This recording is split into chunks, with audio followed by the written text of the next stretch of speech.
বাংলাদেশ পুলিশের special branch SB এ সংস্থার সাবেক প্রধান মনিরুল ইসলামকে ঘিরে উন্মোচিত হয়েছে এক ভয়াবহ আর্থিক কেলেঙ্কারি।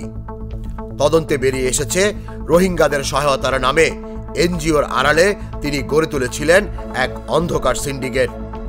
এই সিন্ডিকেট হাতিয়ে নিয়েছে 1000 কোটি টাকারও বেশি, যার সিংহভাগ আত্মসাৎ হয়েছে ঘুষ, দুর্নীতি আর বিদেশি অনুদানের নামে।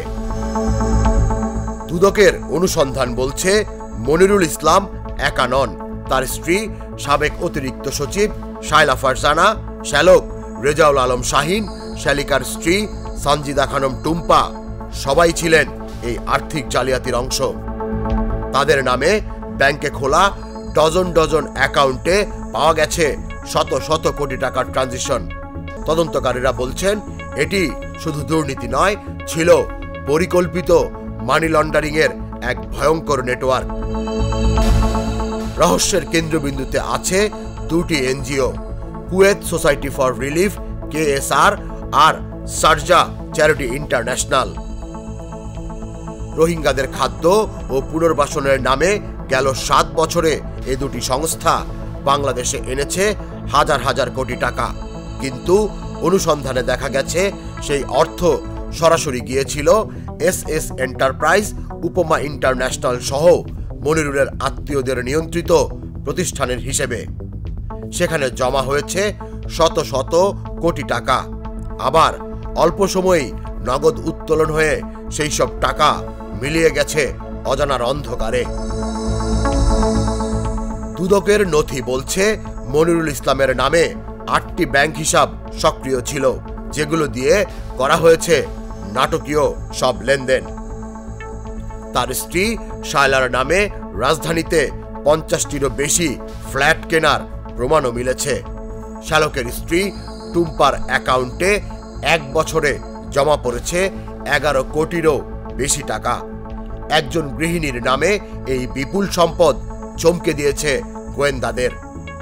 অন্যদিকে শ্যালক শাহিনের প্রতিষ্ঠান SS এন্টারপ্রাইজের এক হিসেবেই ঘুরেছে প্রায় 288 কোটি টাকা।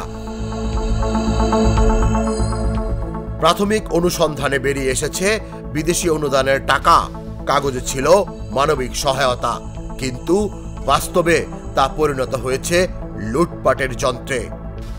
এনজিওর ভুয়া প্রজেক্ট, আত্মীয়দের নামে ব্যবসা, কোটি কোটি টাকার FDR সবকিছুই সাজানো হয়েছিল সুচারুভাবে অর্থ পাচারের জন্য। দুদক কর্মকর্তারা নাম প্রকাশ না করার শর্তে জানান, প্রমাণ মিলছে এটি ছিল একটি সুসংগঠিত অর্থ লুটের সিন্ডিকেট। এনজিওর নামে আসা প্রতিটি টাকার পেছনে লুকিয়ে আছে এক একটি লেনদেনের গল্প। অন্যদিকে দুদকের মহাপরিচালক মোহাম্মদ আক্তার হোসেন বলেন, মনিরুল আর তার পরিবারের বিরুদ্ধে অনুসন্ধান চলমান। সব প্রমাণ হাতে আসলেই কমিশন চূড়ান্ত পদক্ষেপ নেবে। এখন প্রশ্ন হলো, রোহিঙ্গাদের জন্য পাঠানো বিদেশি অনুদান যদি লুটপাট হয়ে থাকে, তবে মানবিক সহায়তার সেই অন্ধকার অর্থের শেষ গন্তব্য কোথায়? তুষার ইসলাম, জাগো নিউজ, ঢাকা।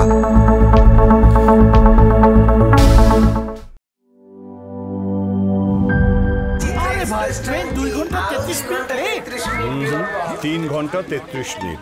শোনেন, আপনি একটা ডিস্টার্ব। আরো 4 ঘন্টা 33 মিনিট। শুনলেন? আরো 4 ঘন্টা, এটা কোনো কথা? সময়টা দৌড়াবে। প্রাণ ডাল, মুঠোই মুঠোই সময় পার।